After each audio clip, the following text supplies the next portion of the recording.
And that right there, when dangled in front of a bass, man, he can't stand that.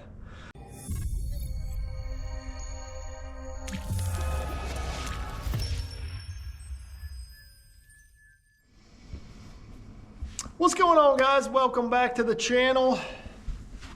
This video is a little late, I'm sorry, but today we're talking about 5 baits for the month of January. These are 5 things that I'm gonna keep tied on pretty much wherever I go, with a few exceptions. You know, if you go South Florida in January, things are gonna be completely different. But generally speaking, most of the lakes around the Southeast, up to where the freeze line is, you know, some people have ice in January. Some people have 70-degree weather down in Florida. So it's kind of hard to pick a few things, but these are going to be 5 general baits that I feel like you could take anywhere in the country in the month of January, and you're probably going to catch some bass with these. So first up, this is a staple in my boat all year. That's a jerk bait. This is the new scope stick from Bill Lewis that I've been playing around with, but I honestly use a bunch of different jerk baits, whether you're throwing a, oops, hooked myself here, a deeper diver jerk bait, you know, like your standard one here. A jerk bait is gonna catch fish around the country, really all year, but January it excels, and especially excels in catching big fish. Like the biggest fish in the lake are gonna eat a jerk bait, especially in January. You know, the weather's cold, the water's cold. Fish are eating shad, generally speaking, in the month of January, and nothing imitates them better than a jerk bait. So I'm gonna have a jerk bait tied on every single day in the month of January, no question. All right, next up, it's going along with the same sort of idea, fish eating shad, and that's an Alabama rig. You know, whether you're fishing a tournament or not, sometimes A-rigs aren't allowed, but they flat out catch fish when they're eating shad and when the water's cold, and no better time than January to get out and chase them around on live scope and throw an A-rig. You know, I like to throw 3.3 inch size baits on there. I pretty much exclusively use an A-rig that with 3 jig heads rather than 5. You know, I'll put 2 dummies on here, but I don't like using jig heads at the top and cutting the hook off, because sometimes it'll make your bait run funny, and you'll end up with those ones with no hooks on the bottom, and they may end up getting a bite and you have no hook on there. So I choose this rig here that allows me to just put 3 jig heads, so I know this is always running like this, and those 3 with the hooks are going to be the first available that get the bite when you're throwing the A-rig. Sometimes I'll mix up the colors. Nothing fancy, you just put on some shad looking colors, throw it out through bait fish, at fish you see on your live scope, anything like that. But an A-rig, that's another one like a jerk bait. You could catch a bass on an A-rig from Pennsylvania, anywhere in between Pennsylvania and Florida in the month of January. You could catch a bass on an A-rig, and I'm keeping one in the boat for the entire month of January. This is another one that's basically the same thing. This is just a single swim bait rather than an Alabama rig. You know, sometimes they like a single swimmer better. So I'll just take the same bait, 3.3 inch size, and put it on a single swim bait head.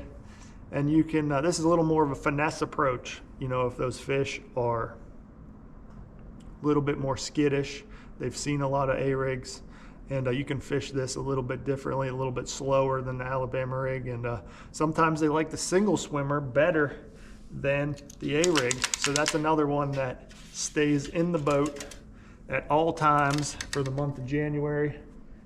Next up, this is for those real cold days. And this is kind of unique to the country that I'm in right now, in the Tennessee area. And that's just the Damiki rig. You know, whether it's largemouth, smallmouth, spotted bass, they absolutely love the Damiki rig hung above their head. I'm throwing the 3-inch Yamamoto shad-shaped worm. You guys know me, know I love the shad-shaped worm, and I was super pumped to see him come out with the 3-inch version, and it fits perfectly on these little Damiki rig jig heads. And that right there, when dangled in front of a bass, man, he can't stand that.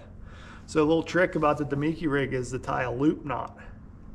That's something that I didn't know until I got out and did it for a while. But that loop knot allows that bait to stand straight in the water.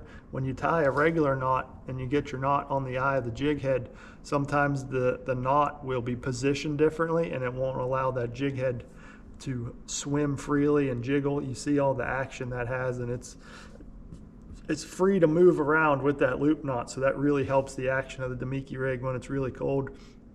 And basically you're just casting this out and just shaking it like that, and you see that tail of that shad-shaped worm is just going crazy, and they can't stand that when it's just dangling right above them.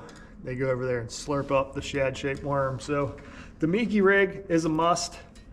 You know, that is anytime you're fishing fairly deep water, you're seeing fish on your electronics, and like I said, you're casting that or dropping it straight over the side of the boat, and you want to keep it above those fish. That's the very important part about a Damiki rig, is keeping it above them, so they have to come up and eat it, and they can't stand it when there's bait standing above them. All right, next up is gonna be another staple wintertime bait, and that is a blade bait.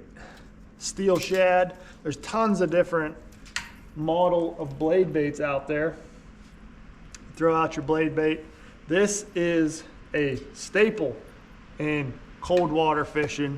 You know, I grew up throwing these up north in Pennsylvania, but as I've migrated south, there's just so many applications for them whenever that water gets below, say, 50 degrees, in the 50s, low 50s, into the 40s, even into the 30s. I've caught bass on the blade bait. It's pretty simple fishing wise. I mean, you tie the sucker on, you throw it out, let it sink to the bottom, and you just kind of give it a few pulls, give it some hops, and you'll feel that bait vibrate up, and then as it's sinking back to the bottom, you'll feel almost like a worm bite, just a thump, and that's when you got him. He ate that blade bait. So that steel shad has been a staple here for me the last few weeks. I'm sorry, fishing the cold weather.